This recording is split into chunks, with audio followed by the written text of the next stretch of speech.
पिछले कुछ समय में इंडिया को काफी विदेशी ऑटोमोबाइल मैन्युफैक्चर कंपनियों ने टाटा बाय बाय कहा है, जिससे मेक इन इंडिया को भी एक बड़ा झटका लगा है। तो चलिए आज बात करते हैं इस वीडियो में कि पिछले कुछ समय में कौन सी विदेशी कंपनियों ने इंडिया के ऑटोमोबाइल मार्केट से एग्जिट लिया है, क्यों लिया है, और कौन सी विदेशी कंपनियां अभी टिकी हुई हैं वो कैसे टिकी हुई हैं और इससे इंडिया पर क्या इम्पैक्ट पड़ा है। तो पहले जान लेते हैं कि पिछले कुछ सालों में कितनी कंपनियों ने भारत को टाटा बाय बाय कहा है, यानी कि अलविदा कहा है। तो अगर हम ज्यादा पीछे ना जाते हुए हाल फिलहाल की बात करें तो 2019 अक्टूबर में यूएम मोटरसाइकिल्स ने भारत को अलविदा कहा। 2019 मार्च में फियाट ने भारत को अलविदा कहा।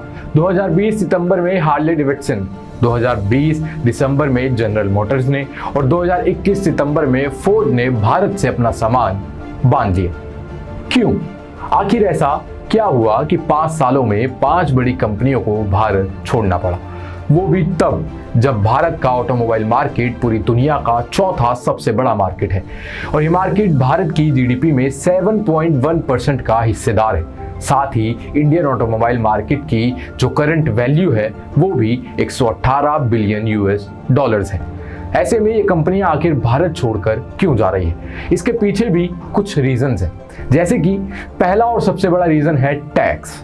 अब यहाँ मैं आपको बता दूं कि हर कार पर लगने वाला टैक्स अलग अलग होते हैं और ये डिवाइड किए जाते हैं कार की लेंथ, कार का इंजन, ग्राउंड क्लियरेंस यानी कि जमीन से कितनी कार ऊपर है, ये सब देखते हुए हर कार पर अलग अलग टैक्स लगता है। साथ ही कंपनियों पर भी कई तरह के गवर्नमेंट टैक्स लगाए जाते हैं, जैसे कि जीएसटी प्लस सेस, जिसे मिलाकर अगर देखा जाए तो ये टैक्सेस 40 से 50% तक पहुंच जाते हैं। और ये सिर्फ पेट्रोल डीजल की गाड़ियों पे नहीं है बल्कि इलेक्ट्रिक गाड़ियों पर भी है। तभी तो एलोन मस्क का कहना है कि अगर आप टैक्स कम करोगे तो ही हम अपनी टेस्ला भारत में भी ला पाएंगे।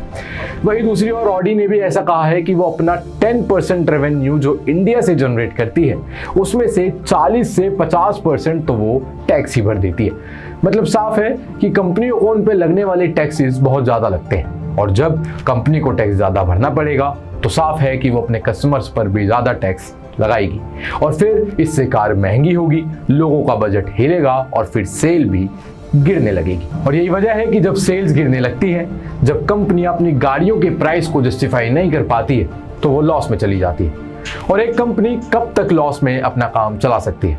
आखिरकार उसे अपना मैन्युफैक्चर प्लांट बंद करना पड़ता है और इंडिया छोड़ना पड़ता है। आप फोर्ड को ही ले लीजिए। 2021 में बंद हुई फोर्ड कंपनी पिछले 10 सालों से लॉस में चल रही थी और उसने करीब इन 10 सालों में 2 बिलियन यूएस डॉलर्स का नुकसान झेला और आखिरकार वो भारत से चली गई। अब आते हैं अपने अलग रीजन पर, तो वो है कंसोलिडेटेड मार्केट। एक तो ऑटोमोबाइल मार्केट का कंपाउंड एनुअल ग्रोथ रेट साल में सिर्फ 2 से 3% ही बढ़ता है और उस पर से कुछ companies like Hyundai, Maruti Suzuki, Mahindra and Mahindra और टाटा, ये 4 ऐसी कंपनियां हैं जो मार्केट को कंप्लीटली डोमिनेट करती हैं और मार्केट के एक बड़े शेयर को कंट्रोल करती है। और क्योंकि ये कंपनियां इंडियन मार्केट से अपना प्राइस जस्टिफाई भी कर पाती है और ये इंडियंस के इमोशंस के साथ काफी समय से जुड़ी भी हुई है और यही वजह है कि इन कंपनियों ने कस्टमर्स के साथ एक बॉन्ड बना लिया है जो दूसरी कंपनीज बाहर से आकर नहीं बना पाती और वो इंडियंस की नीड को भी समझने में कई बार गलती कर बैठती है, जिसकी वजह से इंडियंस उन पे ज्यादा भरोसा नहीं कर पाते हैं और फिर वो इन्हीं 4 कंपनियों की ओर अपना रुख करते हैं। अब आए अपने अगले रीजन की ओर, तो वो है प्राइस डिफरेंस।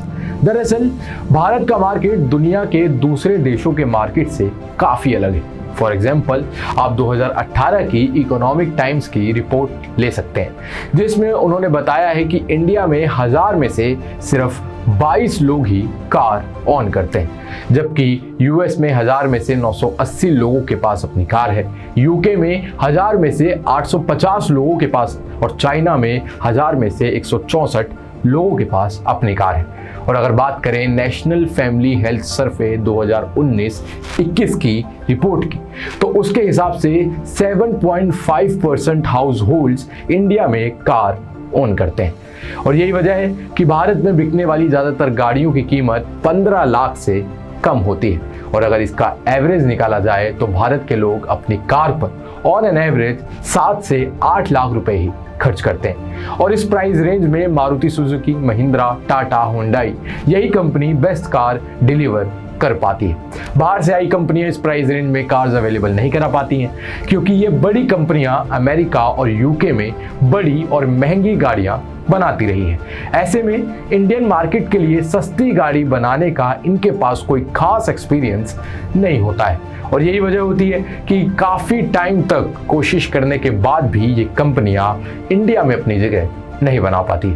और साथ ही अगर ये कंपनियां इंडियन प्राइस रेंज को समझकर गाड़ियां बनाती भी हैं, तो उससे इनकी ग्लोबल इमेज को खतरा बढ़ जाता है, क्योंकि इनकी कंपनियों को ग्लोबली जाना ही इसलिए जाता है कि ये एक लेविश और हाई रेंज की कार्स डिलीवर करती हैं। अब ऐसे में अगर ये सस्ती गाड़ियां बनाएंगी तो इनकी ग्लोबल इमेज को काफ़ी खतरा हो सकता है, इसलिए ये ऐसा नहीं करती हैं। और साथ ही सस्ती गाड़ियां बनाने के लिए इन्हें अपनी क्वालिटी से भी कॉम्प्रोमाइज़ करना पड़ेगा, जिससे भी ये इनकार करती आई हैं।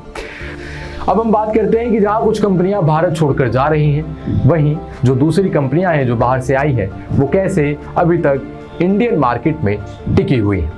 तो पहले बात करते हैं किया की। तो किया ने इंडिया में अफोर्डेबिलिटी लोगों को दी है।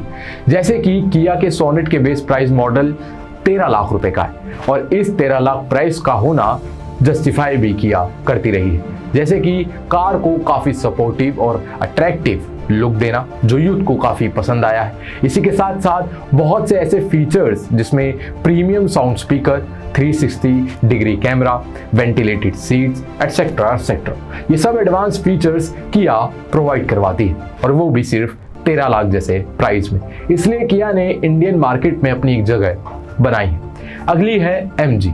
तो यहाँ आपको गाड़ियों में काफ़ी स्पेस के साथ साथ काफ़ी एडवांस फीचर आपको यहाँ भी देखने को मिल जाते हैं। जैसे कि कार के अंदर wifi, voice guided operations, automatic climate control और एक बड़ा टैबलेट। ये कार भी आपको 13 लाख के बेस मॉडल पर मिल जाएगी और टॉप मॉडल 18 लाख में। इसी के प्राइस रेंज में महिंद्रा XUV 500 और टाटा हैरियर को भी ये MG अच्छा कंपटीशन देती है। और यहाँ भी यही वजह है कि MG जो है वो भी इंडियन मार्केट को समझकर, लोगों की नीड को समझकर अपनी जगह यहाँ बना पाई। पर बात यहाँ ये देखने वाली है कि किया और MG दोनों को ही इंडिया में आए अभी ज़्यादा समय नहीं हुआ है। 2017 में ये दोनों कंपनियां इंडिया में आई थी।